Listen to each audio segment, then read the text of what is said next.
Ryan, what's on your radar? So back in 1994, Republicans pulled off a midterm sweep that became known as the Gingrich Revolution. You might remember they ran on something they called the Contract with America, a series of policies they promised they'd enact if elected. One of those promises that they delivered on is still living with us and killing us today.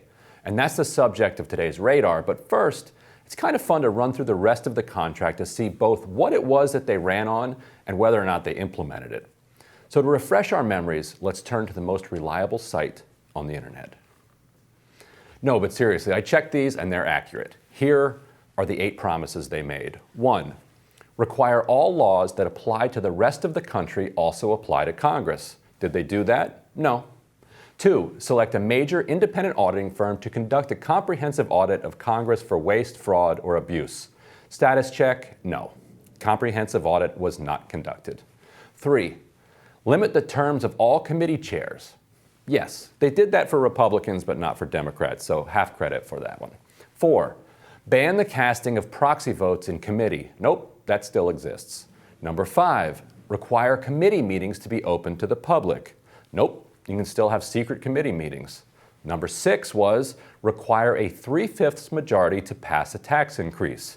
No, they did not codify that. 7, guarantee an honest accounting of the federal budget by implementing zero baseline budgeting. Nope, we didn't do that. We do not have zero baseline budgeting. And the final promise, cut the number of House committees and cut committee staff by 1/3. That's the big one, and they did half of it. But first of all, it's kind of remarkable to look back at that so-called contract with America and wonder how on earth it actually worked.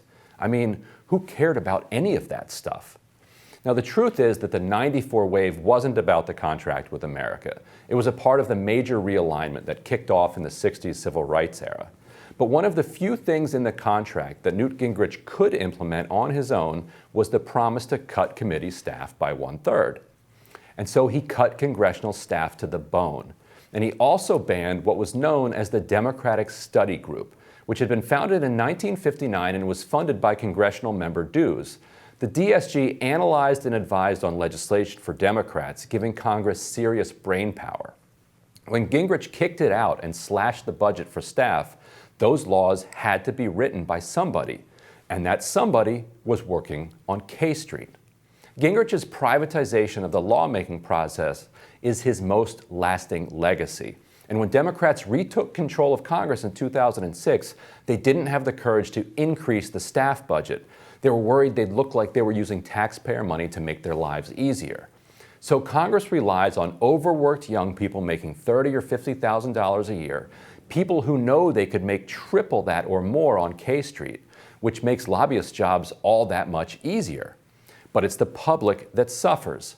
In 2009, Obamacare was shot through with mistakes and poorly put together sections. The elder care part was so unworkable it was never implemented. The Wall Street Reform Bill left most of the lawmaking to regulators, who largely decided not to do much regulating. So we've created a system where corporate-backed legislation is well written by well-paid experts on K Street, while legislation corporations are hostile to is written by a handful of underpaid 28-year-olds crushing Diet Cokes to pull all-nighters. Nothing against those 28-year-olds. They're doing the Lord's work. They're doing the work we need done, but they need reinforcements. And so we wind up with $46.5 billion dedicated to ending the eviction crisis, with almost none of the money getting spent because the law wasn't written right.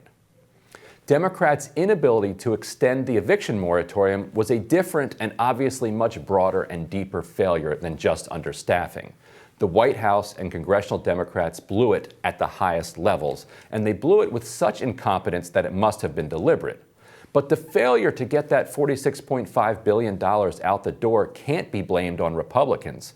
1994 was a long time ago. It was a different era.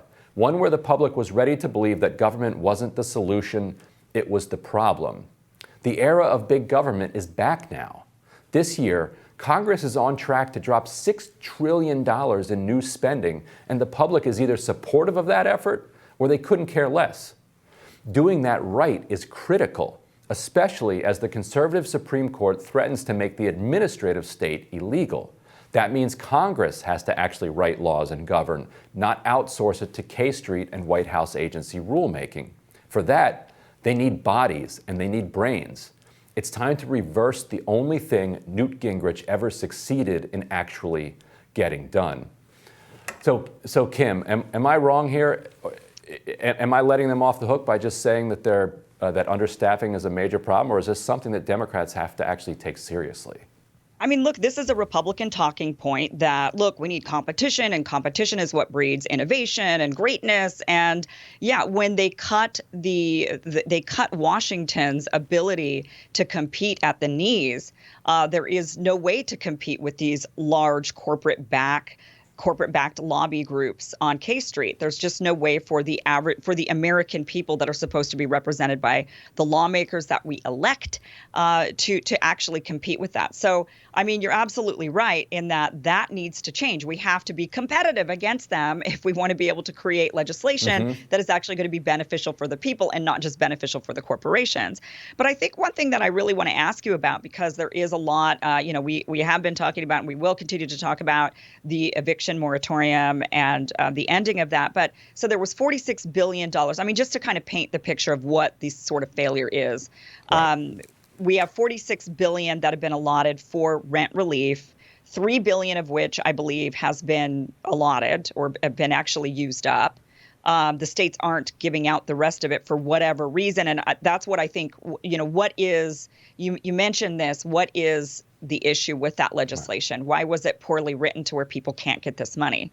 So there's a combination of things going on, the two different trends. One is the trend of not having the ability to have enough people that can take time to write the legislation.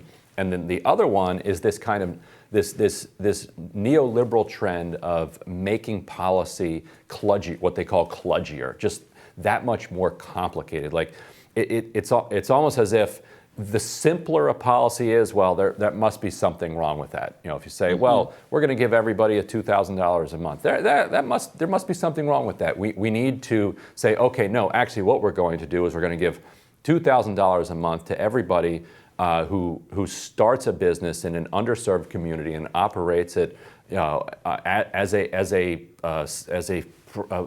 B-class corporation for 3 years and hires 40% disabled and marginalized community. Well, Yeah. So the more that you can layer on top of policy, then the smarter it's perceived as in Washington. But then once you've written that little white paper or a Twitter thread, those people step away, and then it's left to the Office of Legislative Counsel or K Street to try to draft that. If K Street doesn't care about your policy, K Street's not going to help out. Often in Congress, reporting on Congress, you'll get text of legislation from a staffer or from a member of Congress, and one of the first things I do is check the source on it. You go, if it's a Microsoft Word doc, you can go into the metadata, and once in a while you'll find a gem in there. This document was created by so and so at Citigroup. Like they will have forgotten to scrub their metadata off of that, because this is difficult work.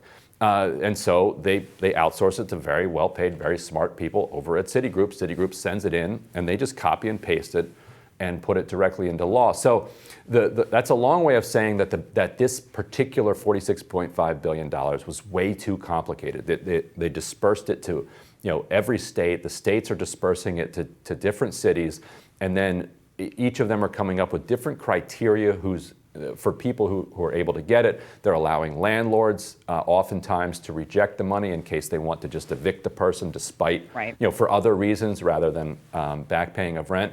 And all of this is rooted not just in the kludginess of the policy, but in this kind of American fear that somebody might get something that they don't deserve. And so as a result, nobody ends up getting what they need. Yeah, very fascinating. Very, very fascinating. And so Team Rising joins us next.